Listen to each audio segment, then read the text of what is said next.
నంద్యాల జిల్లా డోన్ నియోజకవర్గంలో టీడీపీలో అసంతృప్తి సెగలు పక్కుమంటున్నాయి.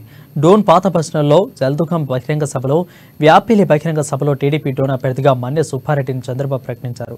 అయితే తాజాగా విడుదల చేసిన టీడీపీ అభ్యర్థుల జాబితాలో సుబ్బారెడ్డికి బదులుగా కోట్ల సూర్యప్రకాష్ రెడ్డిని అభ్యర్థిగా ప్రకటించడంతో సుబ్బారెడ్డి వర్గీయులు అసంతృప్తి వ్యక్తం చేస్తున్నారు.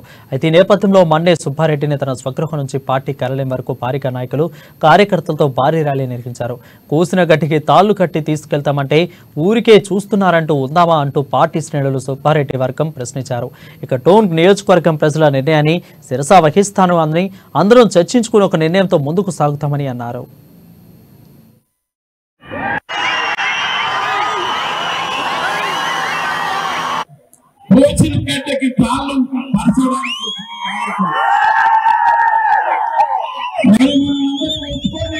గట్టి తీసుకుని పోతే ఊరుకుంటామా?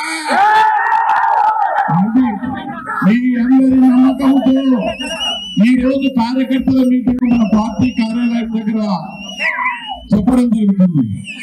మీరంతా అక్కడ పార్టీ కార్యాలయం దగ్గర మీ నిర్ణయాలు చెప్పిన తర్వాత గడ్డి వాళ్ళు ఎత్తకపోతారా, మన గడ్డి మనమే తీసుకున్నామని చెప్పి